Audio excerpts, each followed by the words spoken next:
जय भीम जय Bharat technical skill up में आप सबનું સ્વાગત છે। હું છું યશવર્ધન શાક્ય। મિત્રો સીટીએસ પર શિક્ષકોનું અપડેશનનું કામ ચાલુ છે। હવે અત્યાર સુધી તે તાલુકાથી કામ થતું હતું, પરંતુ હવે સીટીએસ પર આપણે શિક્ષકોનું જે પ્રોફાઇલ છે, શિક્ષકોની પ્રોફાઇલ જે છે એને તમારે અપડેટ કરવાની છે, એમાં ડિટેલ્સ નાખવાની છે। અને કોઈ શિક્ષક તમારા ત્યાંથી બદલી કરીને ગયા હોય તો એને ટ્રાન્સફર બતાવવાના છે। કોઈ વધારાની એન્ટ્રી હોય તો ડિલીટ કરી શકાય છે અને એક્ઝિસ્ટિંગ જે ટીચર છે એમની પ્રોફાઇલને આપણે ફરી વખત અપડેટ કરવાની છે। તો આ બધી જ બાબતો આપણે જોઈશું આ વિડીયોની અંદર। વિડીયો પૂરેપૂરો જોશો, ચેનલ પર ન હોય તો સબસ્ક્રાઇબ કરતા જશો। ચલો, તમારે જવાનું છે એસએસએ પર। અહીંયા એસએસએ ગુજરાત પર ક્લિક કરવાનું છે। અહીંયા ચાઇલ્ડ ટ્રેકિંગ સિસ્ટમ આપણે બધાને ખબર છે, સીટીએસમાં કેવી રીતે લોગિન કરવાનું છે બધું હવે હું તમને સમજાવતો નથી। ચલો, અહીંયા જે કેપ્ચા છે હું નાખી દઉં છું અને આપણે આગળ લોગિન કરીએ। ટીચર્સની જે ડિટેલ્સ છે બધી મિત્રો, અત્યાર સુધી આપણે જોયું હતું કે અહીંયા મેનેજ સ્ટુડન્ટમાં આપણે બાળકોનું જે ટ્રેકિંગ કરતા હતા, બરાબર। એ જ રીતે હવે અહીંયા સાઈડમાં તમે જોઈ શકો છો, અહીંયા એક નીચે એક ઓપ્શન છે ટીચર લિસ્ટ, બરાબર। આ ટીચર લિસ્ટ છે એને તમારે અપડેટ કરવાનું છે। તમે અપડેટ નહીં કરો તો અહીંયા જે ટીચર્સની જે ડિટેલ્સ છે તમારી અહીંયા નહીં બતાવ્યા। તો મિત્રો સૌથી પ્રથમ તમારે જે તે શિક્ષક છે, શિક્ષકની સામે તમે જુઓ અહીંયા ઉપર સબ્જેક્ટ મેપિંગ આપેલું છે, તો સબ્જેક્ટ મેપિંગ તમારું કરવાનું છે સૌથી પહેલા।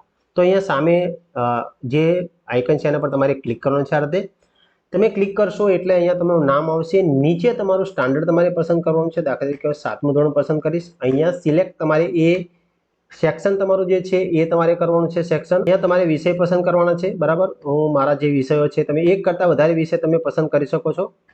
ઇંગ્લિશ છે અને છેલ્લે સંસ્કૃત છે, બરાબર। ચલો, આ કર્યા પછી અહીંયા તમારે એડ સબ્જેક્ટ પર ક્લિક કરી દેવાનું છે, એટલે અહીંયા સબ્જેક્ટ મેપિંગ થઈ જશે, બરાબર છે। ચાલો, આટલું થઈ ગયા પછી નીચે તમે જોઈ શકો છો તમારા જે વિષય છે નીચે લખેલા આવી જશે।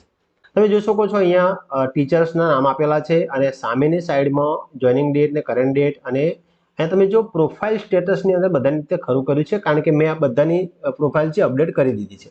હવે અપડેટ કેવી રીતે કરવાનું છે, કઈ બાબતોનું ધ્યાન રાખવાનું છે આપણે જોઈએ।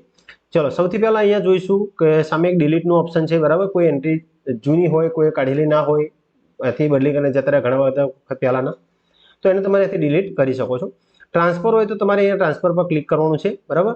અને ટ્રાન્સફર પર ક્લિક કરશો તો આ રીતે તમે જોઈ શકો છો, અહીંયા ટીચર કોડ આવે છે, નામ આવે છે, પછી અહીંયા ડિસ્ટ્રિક્ટ આવે છે, બ્લોક આવે છે, ક્લસ્ટર પસંદ કરવાનું છે, સ્કૂલ પસંદ કરવાનું છે, અને પછી તમારે સબમિટ કરવાનું છે, બરાબર છે। આ રીતે તમે ટ્રાન્સફર બતાવી શકો છો। ચલો, હવે આગળ જોઈએ। અહીંયા બીજું એક ઓપ્શન છે, અહીંયા તમે જો છેલ્લે પ્રોફાઇલનો છે, હું તમને લાસ્ટમાં બતાવું છું એ શું છે। હવે આપણે અપડેટ કેવી રીતે કરવાનું છે, સામે તમે જુઓ અહીંયા એક પેન્સિલનું નિશાન તમને જોવા મળી રહ્યું છે। તમને થોડું ઝૂમ કરીને તમને બતાવી દઉં। અહીંયા પેન્સિલનું નિશાન તમે જોઈ શકો છો, એ પેન્સિલના નિશાન પર આપણે ક્લિક કરવાનું છે। અહીંયા પહેલા જનરલ માહિતી છે, તમે જુઓ ઉપર પહેલા નામ છે, એની પછી ડેટ ઓફ બર્થ છે, જેન્ડર છે, અને અહીંયા સોશિયલ કેટેગરી તમારે પસંદ કરવાની છે। ડિસેબિલિટી તમારી હોય તો અહીંયા પસંદ કરવાનું છે। મોબાઈલ નંબર, મેલ એડ્રેસ, આ બધી વિગતો તમે જુઓ ઉપર ત્યાં ફૂદડી કરેલી છે લાલ, મતલબ કે આ બધું ફરજિયાત લખવાનું છે। આધાર કાર્ડ નંબર આપેલો છે, અહીંયા પાન કાર્ડ નંબર આપેલો છે। આ બધી જ વિગતો આપણે ચેક કરી લેવાની છે, કોઈ ભૂલ હોય તો આપણે સુધારો કરી લેવાનો છે, બરાબર। ચલો, આગળ જોઈએ। નીચે છે સર્વિસ ડિટેલ આપેલી છે, તમારી જે સર્વિસ ડિટેલ છે, મતલબ કે જે શિક્ષક છે એમની સર્વિસ માટેની જે ડિટેલ આપણે અહીંયા ભરીશું। અહીંયા ઓલ્ડ ડેઝિગ્નેશન લખેલું છે, ટીચર્સથી આપેલું છે। હવે તમારું ડેઝિગ્નેશન બદલાયું હોય તો તમે અહીંયાથી ટીચર પસંદ કરી શકો છો, બરાબર છે। બીજું તમે જોઈ શકો છો અહીંયા ઘણા બધા ઓપ્શન આપેલા છે, હેડ ટીચર છે, બાલ મિત્ર છે, ટીચર લખેલું છે, બરાબર। એ તમારે તમારી રીતે જોઈ લેવાનું છે। ચલો, પછી નેચર ઓફ એપોઇન્ટ, અહીંયા રેગ્યુલર, બરાબર, હંગામી હોય તો પાર્ટ ટાઈમ છે, કોન્ટ્રાક્ટ હોય તો કોન્ટ્રાક્ટ, એ પ્રમાણે તમારે સિલેક્ટ કરી લેવાનું છે। ચલો, અહીંયા ટીચરની જે પોસ્ટ છે, મતલબ કે અત્યારે હાલ જે ટીચર છે કઈ પોસ્ટ ઉપર છે, હેડ ટીચર છે, એસ્ટાર્ટ છે, કે વિદ્યાસહાયક છે, કે ટીચર છે, બરાબર। એ એસ્ટાર્ટ છે, બાકીના બધા જે પરમેનન્ટ ટીચર્સ મતલબ છે બધાને ટીચર્સ આવશે। જે મુખ્ય શિક્ષક છે એ પણ ટીચર્સમાં આવશે, અને કોઈ વિદ્યાસહાયક હોય તો વિદ્યાસહાયક। અને હેડ ટીચર જે એસ્ટાર્ટ જે છે શિક્ષક જે મિત્રો જે છે એમને ફક્ત આપણે એસ્ટાર્ટ પસંદ કરવાનું છે। એની પછી અહીંયા તમારું ભરતીનું ધોરણ જે છે, મતલબ કે 1 થી 5માં છો કે 6 થી 8માં છો, તમારે પસંદ કરવાનું છે। તમે અહીંયા સબ્જેક્ટ પસંદ કરી શકો છો। તમારી લેંગ્વેજ છે, મેથ્સ સાયન્સ છે, 1 થી 5 હશે તો ત્યાં તમારે એ ઓપ્શન જોવા મળશે નહીં।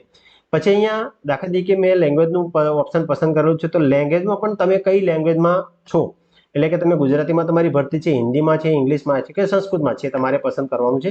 એની પછી તમારી ફર્સ્ટ સ્કૂલ જોઈનિંગ ડેટ મતલબ કે તમારી ખાતામાં દાખલ તારીખ લખવાની છે. અહીંયા કરંટ સ્કૂલ અત્યારે હાલ તમે જે શાળામાં છો તે સ્કૂલમાં તમારી જે જોઈનિંગ ડેટ છે એ તમારે અહીંયા લખવાની છે.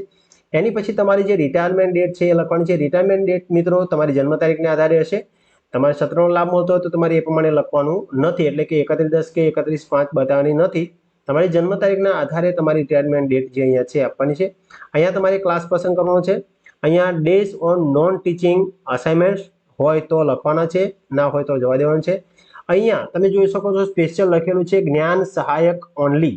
જે જ્ઞાન સહાયક છે એ મિત્રો માટે જ અહીંયા ટેટ 2 સીટ નંબર લખવાનો છે, બરાબર. જે જ્ઞાન સહાયક છે આના માટે છે. ચલો હવે નેક્સ્ટ જોઈએ. અહીંયા ક્વોલિફિકેશન એન્ડ ટ્રેનિંગ આપેલું છે. અહીંયા પ્રોફેશનલ્સમાં તમે પ્રોફેશનલ ક્વોલિફિકેશન તમારી ભરતી શાના આધારે થાય છે તમારે બતાવવાનું છે. અહીંયા જુઓ તો diploma or certificate in basic teachers training or duration not less than 2 years, બરાબર. તો આપણે પીટીસી વાળા બધા મિત્રોને અહીંયા આવશે, બીએડ વાળા અહીંયા આવશે, બરાબર. બીજું તમે તમારે જોઈ શકો છો સીપીએડ વાળા મિત્રો હોય, એટીડી વાળા મિત્રો હોય, તમે મ્યુઝિક એક્સપર્ટ છો કે બધામાં જેમાં તમારી ભરતી થઈ છે તમારે સિલેક્ટ કરવાનું છે.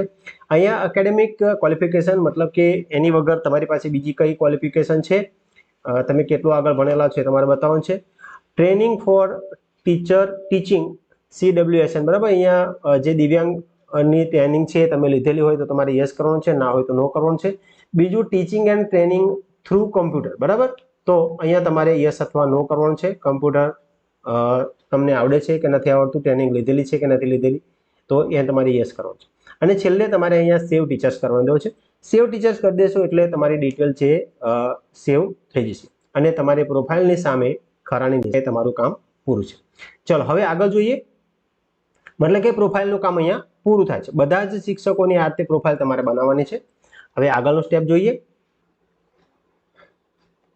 હવે એ જોઈએ કે કોઈ શિક્ષક નવા આવ્યા છે અને એ નામ અહીંયા બતાવતા નથી, તો એ નવા શિક્ષકને કેવી રીતે એડ કરવાના છે. અહીંયા તમે જો ઉપર એડ ન્યૂ ટીચર સ્ટાફ એવું લખેલું ઉપર તમને ઓપ્શન જોવા મળે છે. અહીંયા તમારે ક્લિક કરવાનું છે. અહીંયા તમારે એમની બધી જ વિગત એટલે કે first name, middle name, surname, અહીંયા જેટલી પણ વિગત માગી છે એ બધી જ વિગત અહીંયા તમારે ભરવાની છે. એ વિગતો ભર્યા પછી તમારે સેવ ટીચર પર ક્લિક કરવાનું છે એટલે શિક્ષક તમારા ટીચર લિસ્ટમાં એડ થઈ જશે. મિત્રો આટલું આપણે આ ચાઇલ્ડ રેન્કિંગ સિસ્ટમની અંદર ટીચર લિસ્ટમાં આટલું આપણે અપડેટ કરવાનું છે. ચાલો હવે જે શિક્ષકની પ્રોફાઇલ અપડેટ થઈ જાય છે એની સામે તમે જુઓ અહીંયા છેલ્લું ઓપ્શન છે પ્રોફાઇલ. આના પર તમે ક્લિક કરશો તો તમારી જે પ્રોફાઇલ છે આખી તૈયાર થઈને આવી જશે. તમે એને ડાઉનલોડ કરી શકો છો. બધી જ માહિતી મેં તમને આપી છે. કોઈ માહિતી રહી જતી હોય તો જરૂર કમેન્ટ કરીને જણાવશો. હું જલ્દીથી તમારા પ્રશ્નનો જવાબ આપવાની કોશિશ કરીશ. તો ચાલો મિત્રો ફરી મળીશું કોઈ નવી માહિતી સાથે. ત્યાં સુધી રજા આપશો. Stay tune technical skill.